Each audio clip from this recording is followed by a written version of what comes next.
In the quiet mountain town of Pine Hollow, sound carried. A dog's bark from a mile away, the lonely whistle of a midnight train, the rustle of wind through ancient pines. But for weeks, one sound drifted above all others, a sound that didn't belong. Every Friday at midnight, they heard her voice, a hymn floating through the trees, as if heaven had forgotten to close its door. The melody was haunting, ethereal, a woman's solo that seemed to rise from the very earth. At first, they thought it was a memory, a trick of the wind. Then, the police were called. They followed the song into the dark woods, guided by its sorrowful beauty. And there, near the edge of a whispering creek, they found not a singer, but a body. The song belonged to Lydia Moore. At 26, she was the soul of the Pine Hollow Church Choir, her voice a local treasure. In a small Appalachian town where faith was woven into the fabric of daily life, Lydia's solos were more than just music. They were a weekly sermon, a balm for a community that knew its share of hardship. She was known for that angelic voice, and for a kindness that felt as old and steady as the mountains themselves. Lydia lived alone in a small cottage just outside of town. She was quiet, but her presence was felt. She left wildflowers on neighbors' porches and knew every child's name. But behind her gentle smile, she carried a private pain, a shadow that no one in the congregation ever saw. She sang of heaven, and she would find it far too soon. The last time anyone saw her alive was after a late-night choir rehearsal. It was a crisp autumn evening, the air sharp with the coming cold. Lydia told the choir director she was stepping outside for a breath of fresh air before her drive home. She never came back.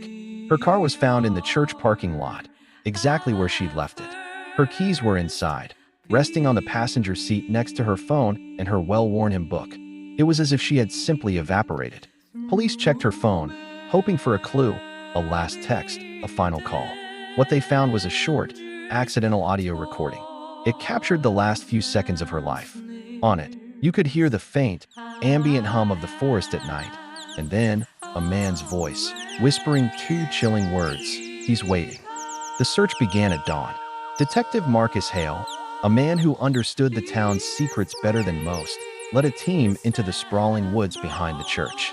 For days, they found nothing but fallen leaves and silence.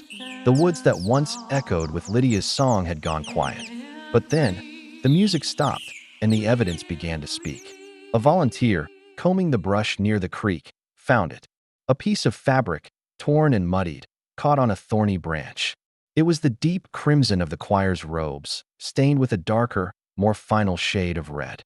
The discovery turned the search for a missing person into a homicide investigation. Detective Hale started digging into the one place Lydia felt most at home, the church choir. He discovered a world of quiet tension simmering beneath the harmonious hymns. In Lydia's journal, tucked away in a bedside drawer, he found a draft of a letter she had written but never sent. It was a warning addressed to the church elders about someone inside the choir. She wrote of feeling watched, of a presence that was turning her sanctuary into a place of unease. What they all thought was faith was becoming fear. The circle of suspicion was small, confined to the handful of people who were there that night. First, there was Samuel Reed, the choir director. He was a man of immense talent, but possessed a temper as sharp as his conducting baton. He was notoriously controlling, obsessed with perfection, and was known to clash with Lydia over her more emotive, less rigid style. He demanded discipline. She offered grace. Then there was Pastor Miller. A pillar of the community, he had taken a special interest in Lydia, offering her private counseling sessions to help with what he called her troubled spirit. Rumors had already begun to whisper through the pews about the nature of those meetings, about a shepherd who perhaps strayed too close to his flock. And finally, there was Evan Price, a charming, handsome newcomer. He had joined the choir just 2 months prior. His arrival was a small-town event. He had a smooth baritone and a smile that disarmed everyone, including Lydia. He was an outsider, a blank slate, and in a town where everyone's history was common knowledge, that made him the biggest mystery of all. The investigation felt stalled, a collection of whispers and rumors with no hard proof. Detective Hale returned to the only concrete piece of evidence they had, the short, chilling audio file on Lydia's phone. He sent it to the state's forensic lab, hoping they could clean up the ambient noise, perhaps amplify the whisper. The report came back a week later, and it changed everything. The technicians had isolated the man's voice, but they had also found something else. Buried beneath the sound of the wind and the whisper of "he's waiting" was a second, almost inaudible voice. It was a different man, his words low and guttural. The lab was able to enhance it, and the whisper became clear. Soon, Hale now had two unknown voices. He went back to the church, this time collecting hours of rehearsal tapes, hoping for a match. He listened for days, his focus absolute, until he heard it. In a recording from 3 weeks before Lydia's disappearance, during a brief pause between hymns, a voice in the background could be heard, whispering to the person next to them. The word was unmistakable. Soon, Hale cross-referenced the seating chart from that rehearsal. The voice belonged to Evan Price. With a warrant, police descended on the small, isolated trailer Evan Price rented at the edge of the county. What they found inside was a gallery of obsession. Tucked away in a locked footlocker were personal items: a silver locket belonging to Lydia, a swatch of crimson fabric from her choir robe, and a small, antique music box he'd given her. But the most disturbing discovery was a hard drive containing dozens of audio files, each one meticulously labeled with a woman's name and a date. The folders were filled with hundreds of secret recordings. Evan had been documenting women for years, capturing their conversations, their laughter, their songs. The largest folder was labeled Lydia. It contained hours of her voice, rehearsals, phone calls, and even conversations recorded from a listening device he had hidden near her cottage. He hadn't just admired her voice, he had tried to possess it.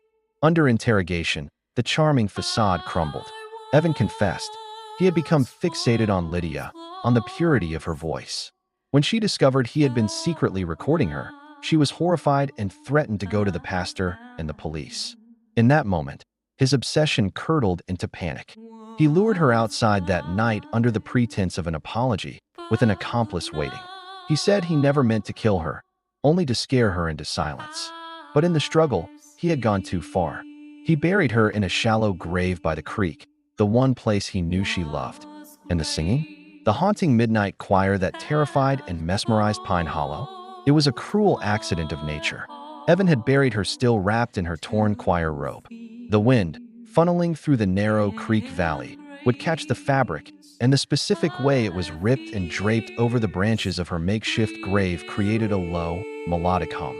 The wind whistling through the silk threads of her robe acted like a reed, vibrating at a frequency that, from a distance, sounded exactly like a human voice, singing a single, mournful note.